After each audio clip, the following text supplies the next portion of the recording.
Hi Bear Fam, we hope you've had a great week. Welcome back to yet another episode of Bear Thoughts. As you might already know, at Bear Necessities, we're on a mission to tackle the waste crisis in broadly two ways: by creating zero waste, high quality personal care, home care and lifestyle products, raising awareness about sustainability, zero waste living and circular economy. This year, we had the wonderful opportunity to collaborate with IKEA, and together we hosted a series of workshops across 3 cities, Hyderabad, Mumbai and Bangalore. So far, these workshops delved into critical topics from addressing the water crisis in urban hubs to discovering sustainable celebrations and gifting options this festive season.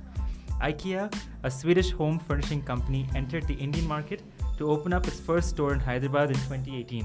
Since then, they have been expanding across Indian metro cities, opening up the shutters to customers in Mumbai and Bangalore.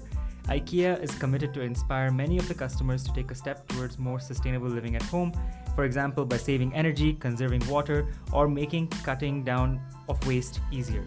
IKEA's commitment to sustainability is well known, and today we would like to learn more from our guest speakers representing their brand in India. Today's episode is extremely special. We're elated to have a guest joining us today, Nikita Vaz, who is the country sustainability manager, and Peter Serafin, who is the sustainability business partner. Okay, so before we get started on our conversation, let's take a beat and get to know Nikita and Peter a little bit more. So guys, how long have you worked at IKEA, and what is your role at IKEA and the main topics that you guys work with? So I can go first. Hi everyone, I'm Nikita. I've been with IKEA for 4 years, and for the last 1 year I've been the sustainability manager for the country, and it's a very proud moment for me because this allows me to work very closely with sustainability. And the main thing that is closest to my heart is climate change and circularity. Of course, there are other topics, but this is the main topic that I work with. And Peter, probably you can add on from here. Hi everyone, my name is Peter, and myself, I've been part of the company for the last 15 years, spanning the roles across the UK, Serbia, Croatia, Romania, Poland, and India. I had been part of IKEA India sustainability team since the beginning of 2020. And currently I'm leading our commercial agenda, which is connected to sustainability. I'm originally from Poland. That's really interesting that you said the commercial agenda is now connected to sustainability. So what drove you to work so closely in the sustainability space? I have moved to the sustainability field in IKEA in 2013, which is now exactly 10 years ago. When I had been starting out, my motivation had been to expand my contribution through the work I'm doing to benefit the environment and society, which is in addition to contributing to profits or cost savings. And also, I think sustainability is for everybody. And that's why we feel that it should be part of commerciality, because as soon as we take it away from a commercial conversation, then it becomes a silo of its own, and then the integration really is missed out. So we feel it's very important that sustainability also sits in commerciality, so we can make it for the many and the many can access it too. Yeah, because there's systems already in place as well, right? So you have to leverage those systems to actually communicate sustainability. So thank you for sharing, and now let's make it loosen you guys up a little bit. What do you guys like doing outside of work? Oh, I love anime. Awesome. I love watching anime. I love reading manga. So I spend a lot of time doing that. And then I like experimenting with food. So I cook at home, of course. And then I go out to try what is there in the neighborhood. Yeah, nice. So that's awesome. me. And yourself? Myself, I'm into sports climbing. So I spend many of my weekends outdoors, climbing at various rocks outside Bangalore in places like Ramnagara, Yedumadu, Valakonda, and so on. I do travel and explore various bits of India when I get some more time off. And I like to read as well. And same as my manager, I'm also into manga and anime. Yeah. No. You know, the whole sustainability team in India, everybody is into manga. No way. That's quite team bond you have there. Yes. It's the essential part of our competence. Job requirements. Awesome. Okay, wonderful. So now that we have kind of got the job requirements, the lighter part of things out of the way, let's talk a little bit about IKEA and your kind of commitment to sustainability.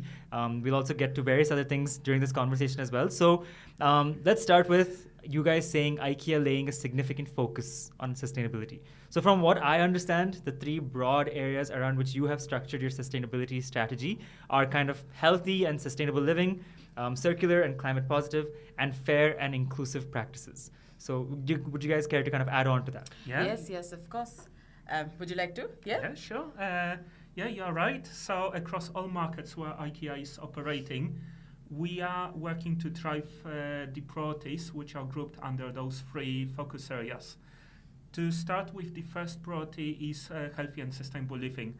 So this one is what we define part of our commercial strategy, and we are recognizing that everyone, including our customers, have an impact on the environment that stem from everyday habits, how we are living at home, how we are leading our lives. Yeah. All of us who are using energy, consuming water, producing waste at home, and there are many ways where usage of these resources can be reduced or minimized. Yeah. As a home furnishing brand, which is well known on many of our markets, we recognize that there is a commercial opportunity in inspiring and enabling many of our customers to take this first step towards healthy and more sustainable living. IKEA offers many solutions that make it possible on affordable price points. And for example, IKEA had been one of the first major brands to switch all lighting that we sell into LEDs. That was back in 2015. That's awesome. And back in the days when this technology was fairly new, as a large company, we've been driving down prices to affordable levels so that LEDs would eventually take over as the main source of lights. Then, given that Indian cities, most of them, and especially Bangalore, have water scarcity issues, we emphasize the fact that all our taps for the kitchen and for the bathroom have aerators that allow for reducing water usage. Our priority to promote healthy and sustainable living is also the context why we have launched the fledgling partnership with Necessities that we have started this year. Yeah, and I just want to add, I mean, I feel that we do lots of workshops, we do lots of corporate partnerships, but I feel that the importance on putting it on customers as well, right? Like educating the customers through the products that you have, through the initiatives you guys are taking. I think that's very important because a lot of the times it's top down. Management knows about things, but then the team doesn't know or the customers don't know. So I think that's very interesting what you guys are doing. Nikita, anything you want to add to this? Yeah, just what you said, that awareness, and it's in IKEA what we try to do is we try to bring our co-workers also into this with us in this journey because like I said, climate change is also, we know that it's happening. It is part of our daily life. And IKEA being such a big setup, we need to ensure that the way we optimize use of energy or optimize use of water or work with waste is also quite efficient. So what we do is we have something called as carbon footprint or operational climate footprint. And we ensure that we set goals. And these goals are actually connected with each and every co-worker. So co-workers are given that awareness, co-workers are given the training. And when we say co-worker, all are co-worker. I am a co-worker, my CEO is a co-worker, everybody in the organization is a co-worker. Nice. So we ensure that everybody understands how much energy they are using. And we have also really actively taken measures to move to renewable energy. And we've set very strict goals for ourselves. So we are hoping that by 2025, all our operations are running on renewable energy or more clean sources. Also with terms to waste, we are really trying to have as less waste that reaches the landfill because we understand once it reaches the landfill, recycling it becomes very, very difficult or next to impossible. So we are really taking that very strong efforts on how, and that's where we have also partnered to really pass on that message, right? Not just to customers, but also to co-workers. So circular and climate positive is very important to us, and also something called as fair and inclusive. That's the third pillar that we have in sustainability. And fair and inclusive is nothing but very strongly connected to our vision, a better everyday life for the many people. And in this, like I said, it's not just for the customers and for the brand, it's also for co-workers and the local community that is around us or the neighborhood that is around us. Because we want to ensure that where we are having a positive impact, that we are connecting with the people that live next to to us rather than going, 100 kilometers away and connecting with somebody over there. Yeah. So that's very important to us. And the final one is something called as iWay. I think that really helps us ground how we work with sustainability and how we identify business partners such as yourselves, because this helps to have a value match, have a culture match, have that pride in how we do business, and then sort of have a positive impact for ourselves and for our partners. So these are the things that are connected for us in sustainability and the 3 pillars that we are so proud about. Yeah, no, very interesting, because even with the iWay procedure that you guys had when we were kind of partnering up, those questions that we had to answer was fairly easy for us, because we're just so aligned in terms of some questions that you guys are asking as well, which typically might not be asked as much as we would like. I also wanted to touch on the delivery vehicles, right? Yes. You guys have this last mile kind of delivery that you guys are Yes. aiming for. There is a lot of kind of talk about, of course, like, will that even make an impact? Is that too small of a thing, or should the whole supply chain have to be changed for it to show impact? So what are your thoughts on that? Do you think last mile can have a major impact as well? Last mile does have a major impact, because when you talk about the whole supply chain, of course, you have the ship, you have the rail, then you have the, the 4-wheeler vehicle. But when we talk about last mile, it's within the city. And city has a lot of population, has a lot of people living in it. So when we want to convert that into a cleaner technology, it does have an impact on the people living in that community, living in that neighborhood. So converting that, really optimizing that and converting that into a green technology, I personally feel has a large impact, and I'm sure our organization IKEA also feels the same. Hence, we have put in that effort. We are really investing to convert most of our vehicles along with our partners into electric vehicles. And right now we've reached nearly 60% in 2023. Yes, with the awesome EV fleet. Nice. And additionally, impact we have is that by IKEA setting those requirements on logistics partners, we help in order to make the EV technology more prevalent, so also more affordable going forward for other businesses also to take on. So it's also similar situation as us influencing the spread of LED lights, which was years back. So IKEA, being a large company, can have an influence on the market in order to spread the adoption of more sustainable technologies. Amazing. That's that's really cool. And also the fact that the 3 goals that you guys are kind of focusing on, it's looking at sustainability very holistically. It's something that we also focus on our end in terms of livelihoods, but also about healthy living, and then climate change, and then waste crisis. I think the rhetoric today is global warming, climate change. How do we become carbon neutral or carbon zero or zero emissions by a certain year? But no one is talking about the effect it might have also on livelihoods and healthy living and so on. So I think that's a very good, interesting 3-pronged approach you guys are taking as well. Thank you so much. Have you guys kind of measured any kind of data or any impact that also comes from this? Thank you for asking that question. I think it's a very important one, because this helps us measure how better we are doing or how bad we are doing, and then reevaluate ourselves. So I can share with you probably India-related numbers, because what we do is we have annual report, and that's a global report, and that is not really specific to India. That is how good or how bad we are doing from an IKEA perspective.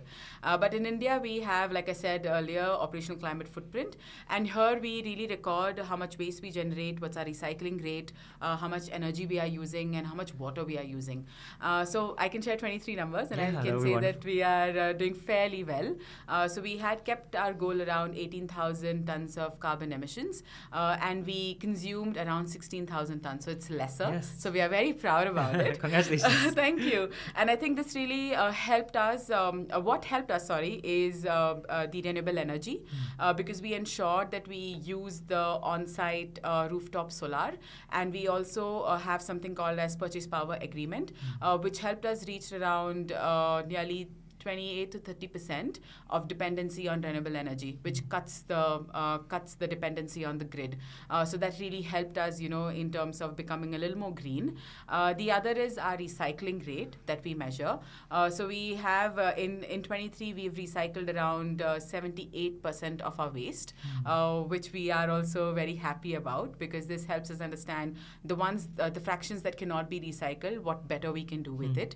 And in terms of water efficiency, we know that per customer or per consumer, 15 liter of water is used. And over here, the water that we use, especially in the sanitation facilities, is recycled water, grey water.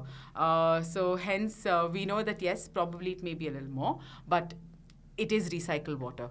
And it is water that also gets used in the landscape. Nice, amazing. Yeah, and let's not forget that sustainability is also part of our commercial strategy. So our healthy and sustainable living home furnishing solutions are also adding to the revenue to the business, and this is also growing as we spread across the Indian market.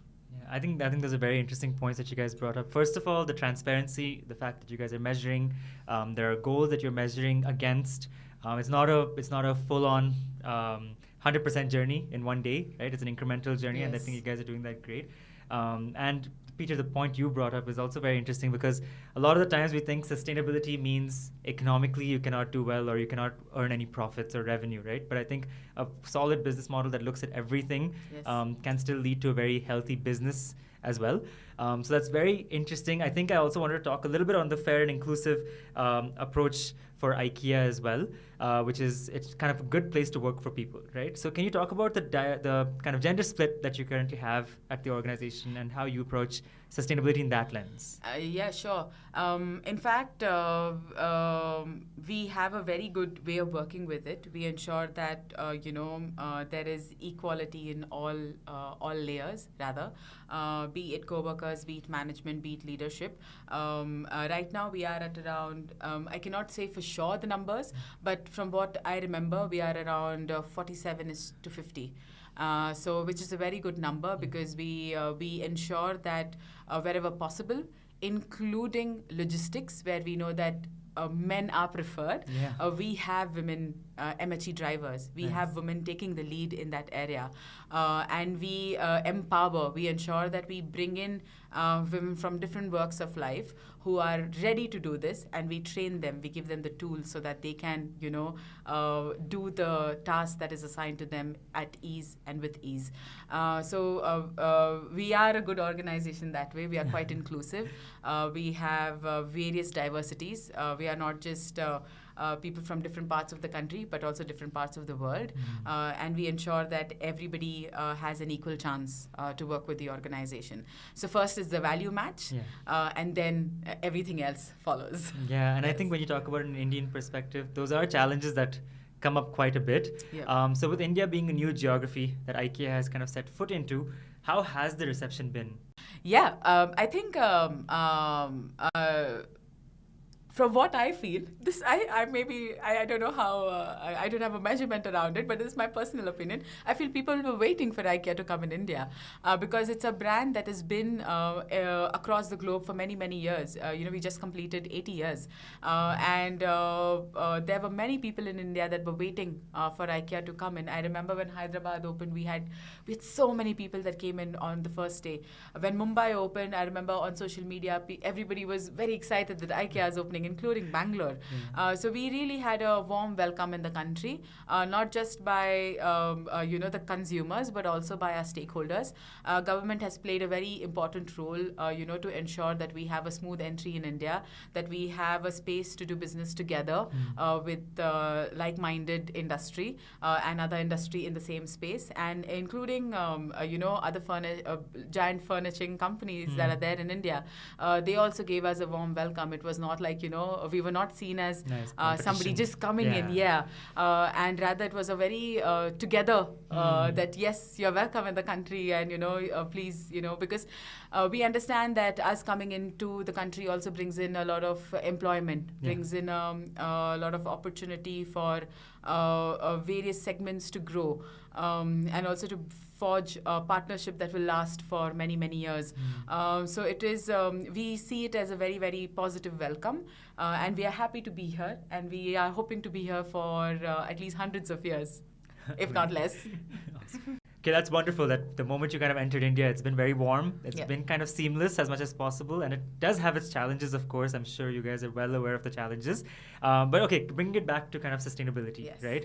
I'm sure the context of how IKEA promotes sustainable living in other markets in comparison to Indian markets and to the customers as well is quite different. So how much is it that different? What I consider as a person who comes from abroad is I noticed that environmental challenges that are on a global scale are somewhat less spoken about, such as climate change or biodiversity losses, than maybe on some other markets where IKEA operates.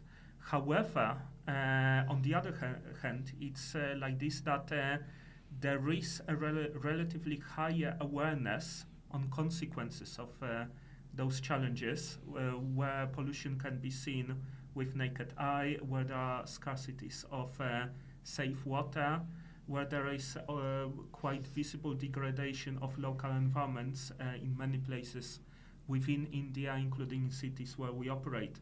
And that awareness about those consequences is also higher than on many of our other markets, including Sweden, where we are coming from. What we see, what's important for our customers when they think about how to live more sustainably, is that the biggest motivation is to secure the health and well-being of themselves and their closed ones. And that also means how they can manage with this pollution which is outside, or the scarcities of water which are there. That's why in many homes people are careful to store water because it may sometimes run out. Yes. People do tend to be less wasteful than what we have observed in many of other countries where we operate, where there is much less food produced in a kitchen, or food which needs to be thrown away because it was forgotten in a fridge, then goes out of date, and so on. This is much less in India, so the environmental footprint is also lower. There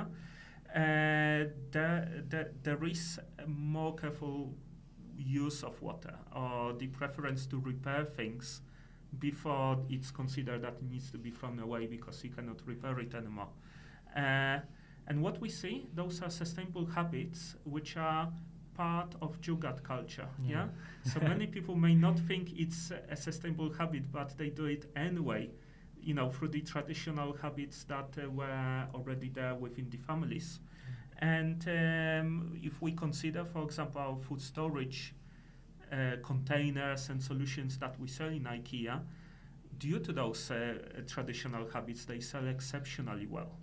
Yeah, and I think just to add on, I mean, India in the past was kind of very zero waste, with old bazaars, with selling things in bulk all the time, selling things exactly how much you need.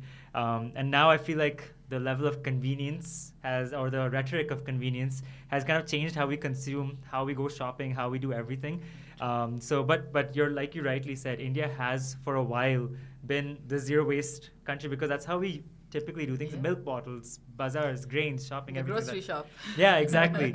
And now it's a little bit like, okay, deliveries, and there's a lot of things happening which has its pros, but of course on an environmental footprint it could have some cons as well, which of course will be tackled. So moving on kind of to the next question, because for us as Bare Necessities, we also kind of focus on how do we make these daily necessities that we are looking for as low waste, as sustainable as possible, from the moment you kind of wake up to when you sleep, nothing more, nothing less kind of thing, right? So why was Bare Necessities the ideal partner to co-create and facilitate workshops promoting healthy and sustainable living for your customers? So what we consider is that, as we have talked about those practices that are already common, there are many also healthy and sustainable living practices which are not so common yet, which does require a little bit prompt to our customers in order to take a step towards adopting those sustainable practices. So this is where there is a necessity, bare necessities, I would say, yeah, in order to spread the knowledge and inspire and enable our customers to take that step. And this is for on things which may be a little bit less obvious, yeah? How to reduce the amount of waste which is which you cannot use anymore, yeah? So once it becomes waste, it's a very big question mark what to do with it in a sustainable way in the Indian context, yeah? So we've been also doing one of the workshops for our co-workers about zero waste living, yeah? So with all the advice how you can manage, for example, more difficult hazardous waste fractions like electronic waste from home, yeah? That requires knowledge, and this is why we are looking forward to spread it through workshops and events that we've been doing in order for our customers to become more aware. So there is... And also the love for sustainability. I think we share that, right? The passion, the love, and I think both the brands have that in common. And I feel that's the starting point for us, because without that, I think it becomes very, very difficult to understand how do we take this topic ahead to the many consumers and customers. So that idea that one needs to have, like you say, from the morning time you wake up till you go to sleep, how can one live that sustainable life, that healthy life? And no one organization can do it themselves. Everybody has to come together to make it happen. And I feel that's where, like Peter said, it has to be like together. We have to come together to have that impact. And I think Bare Necessities is one of the very good organizations to be, connected with, because also you come with a lot of local knowledge. You come with that understanding of what is required in the society today from a local perspective. And I think that's very important, because we know that we are quite new to the country. We've been away here for 5 years. We've been loved by many, but to spread even more, we need to connect with people who understand what the society is like, and I think that's where the partnership becomes even more important for us. Yeah, that's wonderful, and I love that the partnership that we do have right now is not specifically on ROI or anything like that. It's also about the awareness building with the IKEA community that you guys have already built.